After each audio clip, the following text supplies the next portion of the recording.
Una controvertida propuesta de ley que endurece la responsabilidad penal adolescente se discute en el Parlamento chileno. La iniciativa propone que adolescentes de 16 y 17 años puedan ser juzgados como adultos en delitos graves, incluidos en un catálogo de 17 ilícitos, entre ellos homicidios, violaciones y secuestros.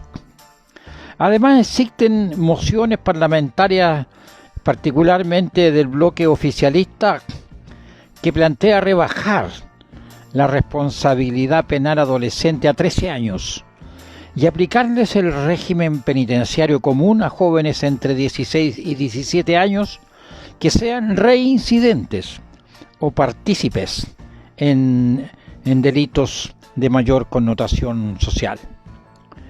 El gobierno del presidente José Kast Riz accedió a poner urgencia a esta tramitación. En concreto, el debate se centra en rebajar la responsabilidad penal de los actuales 14 años a los 13 años de edad y que los jóvenes entre 16 y 18 puedan cumplir penas bajo el sistema penitenciario común y ser juzgados como adultos frente a delitos de alta connotación social o reincidencia. La Corte Suprema de Justicia, por su parte, valoró el retorno a la regla del lugar de cumplimiento de la pena y su vinculación territorial con los programas de reinserción. Resumiendo, en lo fundamental, la iniciativa busca formular una respuesta penal contundente respecto de menores, niños y jóvenes infractores de ley que cometan delitos de especial gravedad, tales como el homicidio, el secuestro, la tortura y otros que reciben pena de presidio o reclusión o presidio perpetuo calificado. Pues bien, como por ejemplo, violación con homicidio, el secuestro con homicidio o el homicidio de miembros de las policías o de Gendarmería de Chile en ejercicio de sus funciones, entre otros. Hasta aquí aparece como una iniciativa necesaria, con ripios y falencias que toda iniciativa legal tiene y requiere del aporte, correcciones y perfeccionamientos que se dan en la discusión en particular. Y es de esperar que así sea. Sin embargo, la pregunta que me hago y les comparto es si esta iniciativa legal del presidente José Kast Riz incluye o no incluye los vínculos que generan la delincuencia infanto-juvenil en hechos tan graves como los mencionados que provienen del crimen organizado.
Bienvenidos, mediodía en Chile.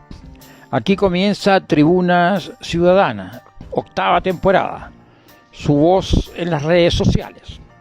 Aquí donde a usted se le reconoce que merece más y mejor, porque sus derechos, nuestros derechos, no son ni debieran ser favores políticos.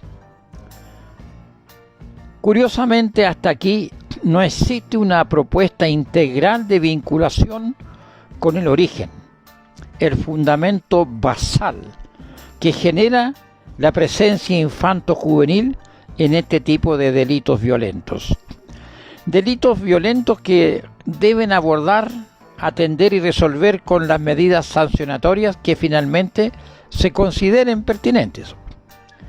Pero no vincular este tipo de delincuencia infanto-juvenil con otras iniciativas legales integrales, respecto de la cual existen sobradas evidencias, como lo es el crimen organizado. Por decirlo en un simple, es una curiosa e intencional omisión. Me explico. Es historia larga que la organización del narcotráfico en Chile se remonta a los años 80 como organización.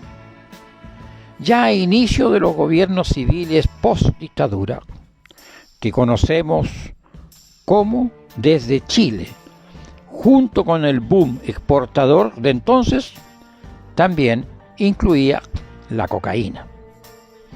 Recuerdo con precisión las llamadas uvas confitadas en un embarque al puerto de Suecia de Gotemburgo que involucró al esposo de la entonces secretaria de Finanzas del Partido Socialista de la época, que motivó su renuncia al cargo, y el marido sancionado con poco más que clases de ética, pero nada más.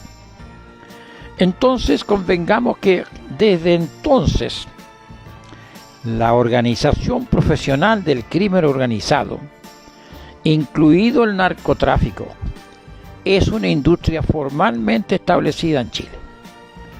Entonces, evitar abordar o derechamente no querer vincular conjuntamente con esta modificación a la Ley de Responsabilidad Penal Adolescente esta estructura criminal a estas alturas multinacional, no resulta creíble que sea una omisión involuntaria. No resulta creíble descartar el vínculo entre la industria del crimen y los niños y jóvenes delincuentes de los operadores institucionales y los ejecutores territoriales finales del mismo. Tampoco resulta creíble que los niños y jóvenes delincuentes actúan por iniciativa propia y que los recursos de su operación en los territorios provienen de misteriosos e inubicables depósitos en sus cuentas RUT o traspasos en efectivo. Alguien o más que alguien lleva la contabilidad. Esto no es al lote como se cree. La ausencia de legislación vinculante entre una y otra iniciativa legal para enfrentar el crimen organizado y por ende la delincuencia infanto-juvenil es algo más que sospechoso.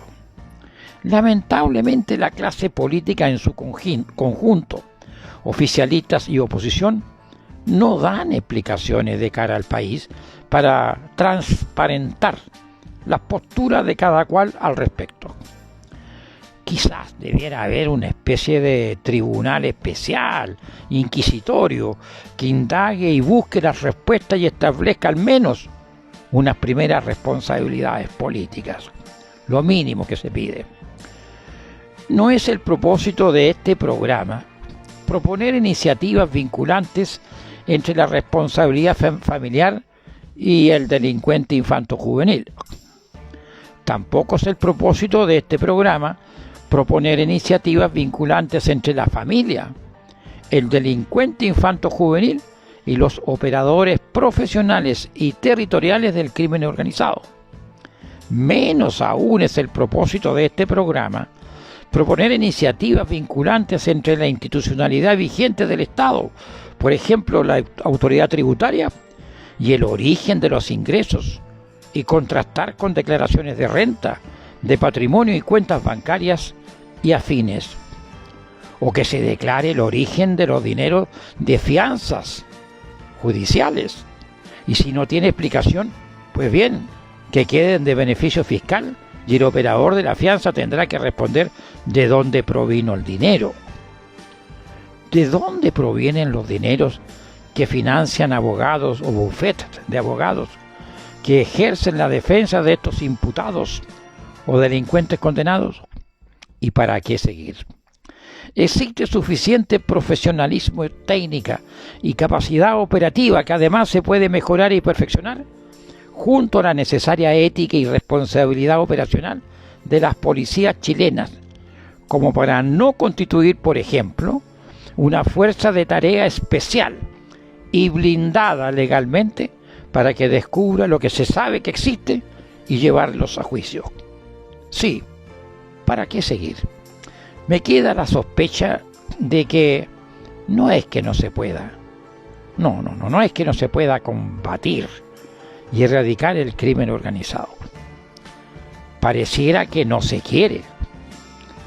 Y resultara que es así, por algo será.